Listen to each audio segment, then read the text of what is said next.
નમસ્કાર દર્શક મિત્રો, @ગુજરાતમાં આપનું સ્વાગત છે। ચંદાબહેન નાયકની દુઃખદ ગાથા ગુજરાતના આદિવાસી વિસ્તારોમાં પ્રવર્તતી ગંભીર આનુવંશિક બીમારી સિકલ સેલ એનિમિયાની વાસ્તવિકતા દર્શાવે છે। દાહોદ જિલ્લાના પંચસરા ગામના ચંદાબહેને સિકલ સેલને કારણે તેમના 2 યુવાન દીકરા ગુમાવ્યા છે। તેમના મોટા દીકરાનું મૃત્યુ આ બીમારીથી થયું, ત્યારબાદ વહુના નાના દીકરા સાથે તેરવટું થયું, પરંતુ લગ્નના 5 વર્ષ પછી નાના દીકરાને પણ સિકલ સેલનું નિદાન થયું અને તે પણ અવસાન પામ્યો। આ બીમારીએ તેમની વહુને 2 વખત લગ્ન કર્યા હોવા છતાં વિધવા બનાવી દીધી અને તેમને 4 બાળકો સાથે જીવન જીવવા માટે મજૂરી પર નિર્ભર રહેવું પડ્યું છે। આ માત્ર ચંદાબહેનના પરિવારની જ નહીં, પરંતુ તેમના વિસ્તારના અનેક દીકરા દીકરીઓની પીડા છે। આ જીવલેણ આનુવંશિક બીમારીઓ જેમ કે સિકલ સેલ અને થેલેસેમિયા આદિવાસી સમુદાયોમાં વિશેષ રૂપે જોવા મળે છે। આ સમસ્યાના મૂળને સમજવા અને તેના નિદાન સારવારને અસરકારક બનાવવા માટે ગુજરાત સરકારે એક મહત્વાકાંક્ષી જીનોમ સિક્વન્સિંગ પ્રોજેક્ટ શરૂ કર્યો છે, જેનો દાવો છે કે આવો પ્રોજેક્ટ શરૂ કરનાર ગુજરાત દેશનું પ્રથમ રાજ્ય છે। ગુજરાત બાયોટેકનોલોજી રિસર્ચ સેન્ટર દ્વારા સંચાલિત આ પ્રોજેક્ટ હેઠળ રાજ્યના 11 જિલ્લાના 31 આદિવાસી સમુદાયોમાંથી 2000 લોકોના ડીએનએ નમૂના એકત્ર કરીને ડેટાબેઝ બનાવવામાં આવશે। જીનોમ સિક્વન્સિંગ શરીરના કોષોમાં જનીનોનું ચોક્કસ સ્થાન અને તેની રચના સમજવામાં મદદ કરે છે, જેનાથી આનુવંશિક બીમારીઓ માટે કારણભૂત રંગસૂત્રોની ઉણપ જાણી શકાય છે। સરકારને આશા છે કે આ અભ્યાસથી સિકલ સેલ એનિમિયા અને G6PD ની ઉણપ જેવી આનુવંશિક બીમારીઓનું વહેલું નિદાન થઈ શકશે। આ પ્રોજેક્ટ દ્વારા મળેલી આનુવંશિક માહિતી આહાર, પોષણ અને રોગ પ્રતિકારક શક્તિના અભ્યાસમાં મદદરૂપ થશે, સારવારને વધુ અસરકારક બનાવશે અને સ્થાનિક આનુવંશિક ફેરફારોને ઓળખવામાં સહાય કરશે। હાલમાં ઘણી આનુવંશિક બીમારીઓ અંતિમ તબક્કા સુધી શોધી શકાતી નથી, જેના કારણે સારવાર વધુ જટિલ બની જાય છે। જીનોમ સિક્વન્સિંગ વૈજ્ઞાનિકોને મ્યુટેશન શોધવા, ઓછા ખર્ચે ડાયગ્નોસ્ટિક પેનલ બનાવવા અને IVF જેવી પ્રક્રિયાઓમાં ગર્ભસ્તરનું પરીક્ષણ કરવામાં મદદ કરી શકે છે।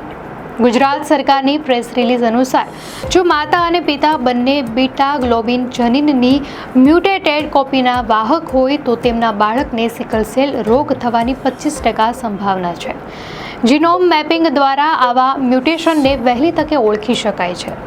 GBRCના જોઈન્ટ ડાયરેક્ટર ડોક્ટર અમૃતા પટેલના નેતૃત્વ હેઠળના આ પ્રોજેક્ટમાં એક બેચમાં 25 થી 50 મનુષ્યોના જીનોમ સિક્વન્સિંગ થઈ શકે છે, જેના પરિણામો 48 થી 72 કલાકમાં મળે છે અને એક સેમ્પલનો ખર્ચ લગભગ ₹60,000 થાય છે।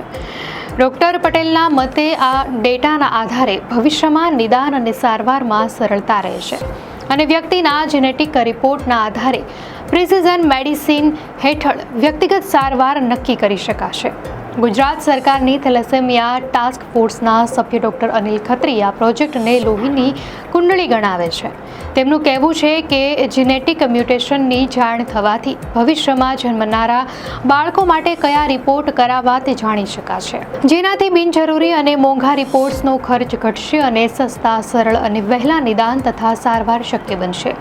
ડોક્ટર માને છે કે આ રિપોર્ટ્સ ભવિષ્યમાં દવાઓ શોધવામાં અને સરકારની યોગ્ય સ્વાસ્થ્ય નીતિઓ બનાવવામાં પણ મદદરૂપ થશે। 2014માં થયેલા એક સંશોધન મુજબ ગુજરાત સહિતના રાજ્યોમાં આદિવાસી વસ્તીમાં સિકલ સેલનું પ્રમાણ નોંધપાત્ર હતું, જે 11.37% જેટલું જોવા મળ્યું હતું। કેન્દ્ર સરકારે વર્ષ 2047 સુધીમાં સિકલ સેલ એનિમિયાને નાબૂદ કરવા માટે એક મિશન હેઠળ કામ કરવાની જાહેરાત કરી છે, જેમાં મોટા પાયે સ્ક્રીનિંગ અને જાગરૂકતા પર ભાર મૂકવામાં આવ્યો છે। ડોક્ટરો ભારપૂર્વક સલાહ આપે છે કે લગ્ન પહેલા જેમ કુંડળી મેળવવામાં આવે છે તેમજ લોહીની કુંડળી પણ કરાવી લેવી જોઈએ, જેથી આ આનુવંશિક રોગને આવનારી પેઢીઓમાં અટકાવી શકાય। ચંદાબહેન જેવી અનેક વ્યક્તિઓની વ્યથા વચ્ચે ગુજરાત સરકાર દ્વારા શરૂ કરાયેલા આ જીનોમ સિક્વન્સિંગ પ્રોજેક્ટ માત્ર એક વૈજ્ઞાનિક પહેલ નથી, પરંતુ આદિવાસી સમુદાયોના આરોગ્ય અને ભવિષ્યની સુરક્ષા માટેની એક માનવીય પ્રતિબદ્ધતા છે। આ અભ્યાસથી એકત્ર થયેલો વિશિષ્ટ આનુવંશિક ડેટાબેઝ સ્થાનિક પરિબળોના આધારે કસ્ટમાઇઝ્ડ મેડિકલ પ્રોટોકોલ્સ તૈયાર કરવા માટેનો આધાર સ્તંભ બનશે। જે ફક્ત નિદાન અને સારવારને જ નહીં પરંતુ આનુવંશિક કાઉન્સેલિંગને પણ વધુ અસરકારક બનાવશે. ડોક્ટરો દ્વારા લોહીની કુંડળી બનાવવાની સલાહ એક સામાજિક ચેતના જગાવવાનો પ્રયાસ છે, જેથી યુગલો લગ્ન પહેલાં જ સિકલ સેલ ટ્રેટની જાણકારી મેળવી શકે અને જનીનિક વારસા દ્વારા રોગનું સંક્રમણ અટકાવી શકાય. લાંબા ગાળે આ પ્રોજેક્ટ દ્વારા મળેલી માહિતી માત્ર સિકલ સેલ જ નહીં પરંતુ આદિવાસીઓમાં પ્રચલિત અન્ય અજાણ્યા આનુવંશિક વિકારોને પણ પ્રકાશમાં લાવશે. આમ આ જીનોમ સિક્વન્સિંગ પ્રોજેક્ટ માત્ર ગુજરાત માટે જ નહીં પરંતુ સમગ્ર દેશ માટે પ્રિસિઝન મેડિસિન તરફ આગળ વધવા માટેનો એક મહત્વપૂર્ણ માર્ગ મોકળો કરશે, જે ચંદાબહેન અને તેમના પરિવાર જેવી પીડામાંથી પસાર થતા હજારો લોકોને રાહત આપવાની ક્ષમતા ધરાવે છે.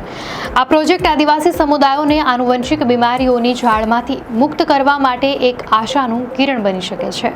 દર્શક મિત્રો, આ માહિતી આપને કેવી લાગી? આપની પ્રતિક્રિયા અમને કોમેન્ટમાં ચોક્કસથી જણાવશો. અને જો આપને આ વિડીયો સારો લાગ્યો હોય તો વિડીયોને લાઇક કરો અને ચેનલને સબસ્ક્રાઇબ કરો.